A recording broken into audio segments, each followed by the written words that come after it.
යෙදුනේ තවතිසා භවනයේදී. හේතුව මේ අභිධර්ම පිටකයේ කියන ධර්ම කොටස එකම සූත්‍රාන්ත දේශනාවක් වගේ. මිනිස්යන්ට ඒක දේශනා කිරීමේදී එක එල්ලේ දවස් 90ක් කාලය ගත කරන්න අපහසු වෙනවා. ඒ නිසා තමයි සීල බුදුවරයන් වහන්සේලා අති විස්තර දේශනේ දෙවලුවදී පවත්වන්නේ. මේක ආબોධ කරගන්න ගියේ එක චිත්තක්ෂණයයි. එනම් අරිහත් මාර්ගඥානය. සම්මර්ෂණය කරන්න ගියා දින 7ක්. ඒ අවස්ථාවේ තමයි සරුවඥන් වහන්සේගේ ශ්‍රී දේහයෙන් ශ්‍රවණ බුදුරැස් පවා විහිදුනේ. ඒ වගේම ඒ දේශනේ සම්බන්ධ හැඳින්වීමක් මේ ධර්ම දේශනාවේදී කියවෙලා තියෙනවා. අභිධර්මයේ කියන්නේ බුදුරජාණන් වහන්සේගේම සරුවඥතාඥාණයෙන් ආબોධ කරගන්නා ලද සරුවඥතාඥාණයටම විශේෂ වෙන ධර්ම කොටාසියක්. එය තවතිසා භවනේ දේශනා කරන්නේ දින 90ක් අඛණ්ඩව අතරක් නැර දේශනා කළ යුතු දේශනාවක් නිසායි. නමුත් ඔය අතර ස්ථාන තුනක මේ දේශනාව පැවැත්ුණා. සෑම දවසේම ශරීවුත් මහ රහතන් වහන්සේට දවස පුරාම දේශෝ දේශනාවේ මාතෘකාව සරුවඥන් වහන්සේ දේශනා කරනවා.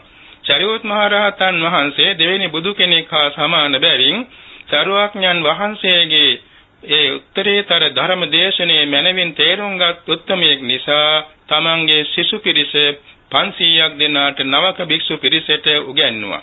ඒ තමයි මධ්‍යම අභිධර්ම දේශනාව. අති සංක්ෂිප්ත අභිධර්ම දේශනය සරියුත් මහ රහතන් වහන්සේටයි සරුවඥන් වහන්සේ දේශනා කළේ. අති විස්තර දේශනාවයි දෙවලෝදී පැවැත්වුවේ. මේ අවශ්‍යතාව තමයි විදර්ශනාට නැගීමේ පහසුව.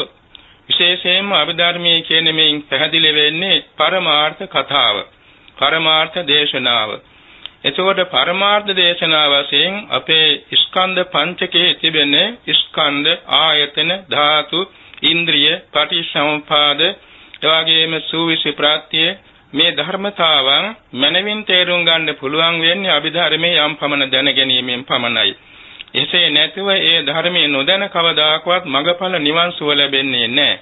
ඒ නිසා මේ අභිධර්මයේ යම් පමණක් උගත යුතුයි.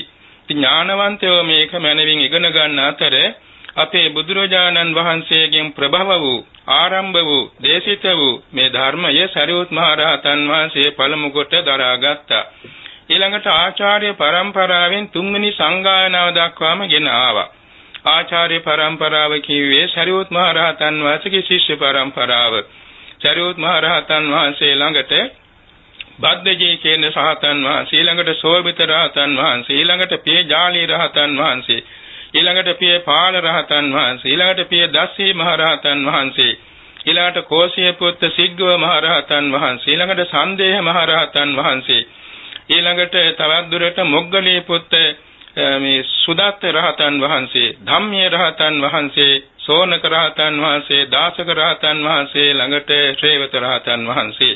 ඔය පරම්පරාවෙන් තුන්වෙනි සංගායනාව දක්වා මේක දරාගෙන ආව අතර ශ්‍රී ලංකාවට මිහිඳු මහ රහතන් වහන්සේ ප්‍රදාන 5 නමක් ලංකාවට මේක වැඩම කරවා ගත්ත බුද්ධ වර්ෂ 236 දී ලංකාවාසී බුද්ධ පුත්‍රයන් වහන්සේලා මේව අධ්‍යයනය කරලා අද දක්වාම පවත්වාගෙන එනවා. බුද්ධ වර්ෂ 500 දී ග්‍රන්ථාරූඪ කරන්න යෙදුණා. ඉතින් මේ ධර්මයේ මනවින් උගත් උතුමන් සම්බන්ධව බොහෝම විස්තර විවරණ අපේ ත්‍රිපිටක අට කතාවල සඳහන් වෙනවා.